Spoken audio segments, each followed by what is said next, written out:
પર કાર્ય કરે છે, જેવા કે પ્રકાશ ઉર્જાનું રાસાયણિક ઉર્જામાં રૂપાંતરણ અને વિદ્યુત ઉર્જાનું યાંત્રિક ઉર્જામાં રૂપાંતરણ. અમારા પ્રોજેક્ટ બનાવવા કેટલાક સાધનોનો ઉપયોગ કર્યો છે, જેવા કે લાકડાની પટ્ટી, હાર્ડબોર્ડ, આર્ડિનો યુનો બોર્ડ, સર્વો મોટર, વાયર વગેરે. અમારા પ્રોજેક્ટના કેટલાક ફાયદાઓ છે, જેવા કે જેમ કે ઓછી જગ્યામાં વધુ સારું પાક ઉત્પાદન મેળવી શકાય છે, પછી મત્સ્ય સંરક્ષણ દ્વારા સારા પ્રમાણમાં માછલીનું પ્રમાણ મેળવી શકાય છે અને માછલી દ્વારા ઉત્પન્ન થતા ઉપદ્રવ્યોને ખાતર તરીકે ઉપયોગમાં લઈ શકાય છે. ઇમારતની ઉપર લગાવેલા સોલર પ્લાન્ટની ખેતી માટે જરૂરી વીજળીનો ખર્ચ બચાવી શકાય છે, પરિણામે ઉત્પાદન ખર્ચ ઘટી જાય છે. પાક ઉત્પાદન માટે ઉપયોગમાં લેવાતા પદાર્થો ઓર્ગેનિક હોવાથી સ્વાસ્થ્યને પણ નુકસાન થાય છે અને બજારની કિંમત વધુ મેળવી શકાય છે, પરિણામે વધુ નફો થાય છે. ખરાબ થયેલા પાણીનો રિસાયકલ કરીને ફરીથી તેને ઉપયોગમાં લઈ શકાય છે, જેથી પાણીનો વ્યર્થ થતો નથી. મોટર દ્વારા વોટર પંપનું સંચાલન થતું હોવાથી માનવ શ્રમ ઘટી જાય છે. અમારો આ પ્રોજેક્ટ આ રીતે કાર્ય કરે છે કે ઇમારતની સૌથી માળે અલગ અલગ પ્રકારની માછલીઓને વોટર ટેન્કમાં રાખવામાં આવે છે. આ માછલીઓની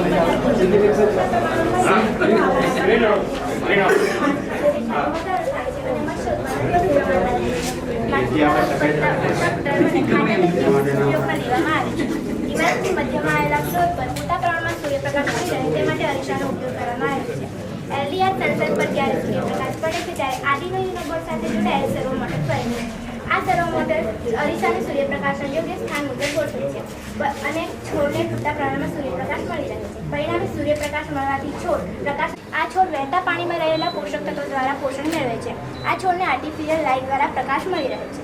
આ પ્લાન્ટમાં માછલીના ટાંકીમાં રહેલા પાણીને બદલવાની ક્રિયા તથા એક જગ્યાએથી બીજી જગ્યાએ લઈ જવા અમે મોટર દ્વારા કંટ્રોલ થઈ શકે તેવી વ્યવસ્થા ગોઠવેલ છે, જેથી એક જગ્યાએ બેસીને સહેલાઈથી પાણીની ફેરબદલી કરી શકાય છે.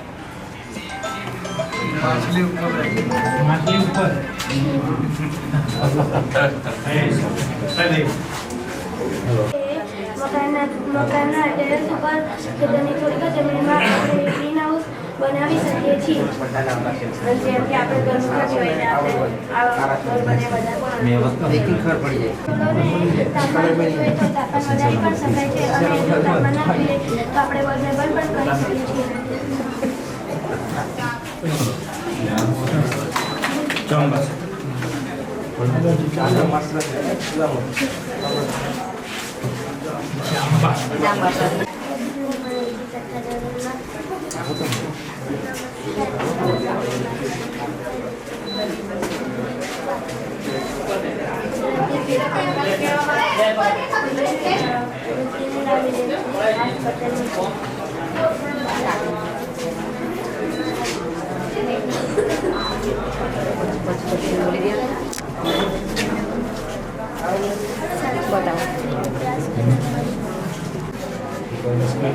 સ્પીડ પકડાવા દે ત્યારે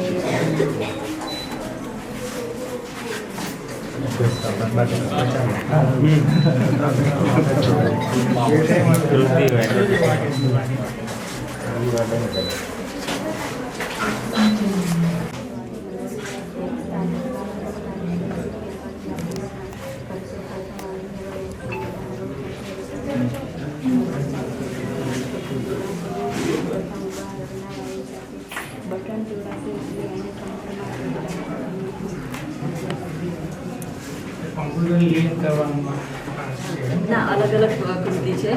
આ કોમ્પ્યુટર ટ્રાય કરવું હોય તો આ રીતે ગમે તે રીતે. સેકન્ડ કૃતિ આ જ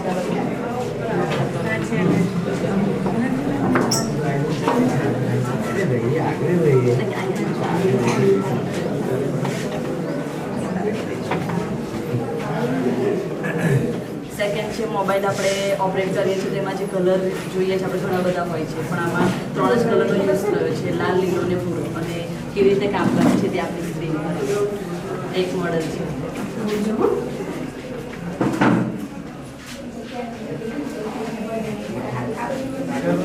હેતુ ગણતરીના કાર્યને સંચાલિત કરવાના આ અમારા પ્રોજેક્ટનો મુખ્ય હેતુ છે. સિદ્ધાર્થ ઇન્ફ્રારેડ કિરણો સીધી લીટીમાં ગતિ કરે છે. સાધનો IR remote, IR sensor, counter circuit, wire, transmitter, yard વગેરે. રચના પ્રોજેક્ટરમાં બતાવ્યા પ્રમાણે કાઉન્ટરના કાઉન્ટ બટન સાથે 2 વાયર જોડી સંચાર સાથે જોડી દો. ત્યારબાદ ટ્રાન્સમીટરને એક પ્લાસ્ટિક બોક્સમાં ફિટ કરી દો. કાઉન્ટર તથા સેન્સરને લકડાના સેન્સર સ્ક્રૂની મદદથી ફિટ કરી દો. એટલે સમજૂતીમાં તૈયાર થશે. કાર્ય પદ્ધતિ આ પ્રોજેક્ટ ચાલુ કરવા માટે સૌપ્રથમ કાઉન્ટરનું પાવરથી ચાલુ કરો. સમગ્ર પ્રોજેક્ટ સેટ થઈ જાય છે એટલે સૌથી છેલ્લો ટ્રાન્સમીટરની સ્વિચ ઓન કરો. જ્યારે કોઈ વ્યક્તિ કે વસ્તુ ટ્રાન્સમીટર અને સેન્સરની વચ્ચેથી પસાર થાય છે ત્યારે ટ્રાન્સમીટરમાંથી નીકળતા ઇન્ફ્રારેડ કિરણો સેન્સર પર આવતા બંધ થઈ જાય છે. એટલે કાઉન્ટરમાં કાઉન્ટ અંક આગળ વધે. દર વખતે કાઉન્ટરમાં કાઉન્ટ અંક આગળ વધે છે. આમ ગણતરી આગળ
થોડાક આગળ જાય બીજા 1-2 વર્ષ આગળ આ લોકો એમ કહે કે અમારી આ અહીંયા ભૂલ થઈ ગઈ એમને આગળ પણ શીખવા મળે, એમનું પોતાનું પ્રેઝન્ટેશન જોવા મળે. કારણ કે હજી સારી સારી સ્કૂલો છે ને, ટોપ પ્રાઇવેટ સ્કૂલો છે, એ આ રેકોર્ડ રાખે અને એને ખરીદીશું આવે. તો આ એક કોન્સેપ્ટ નવો દાખલ થાય ને તો આપણી સ્કૂલો ઘેર બેઠાથી જોઈએ, આ લોકો જોઈ શકે અને કોઈ શિક્ષકને બી મન થયું કે અમારે જોવું છે અથવા તો આપણે કોઈને બતાવવું કારણ કે આપણો જિલ્લો આપણો સમાજ પ્રેઝન્ટેશનમાં નહીં. કેટલાનું પુસ્તક લખો છો? 4 પુસ્તક લખ્યા. 4 લખ્યા. અત્યારે બીજું બનાવ્યું છે. આખા ગ્રાફિકોલી વિશે બનાવ્યું છે. લગભગ ત્યાં ગાંધીનગર DCRTમાંથી જ અમને બોલાવ્યા હતા. ત્યાં પ્રકાશિત પણ થઈ ગયું છે. અને હમણાં આ જે આપણા જિલ્લાની જે આંગણવાડીઓ છે એમને તાલીમ આપવા માટે અમને નિમણૂક કરી છે અને બનાવી છે.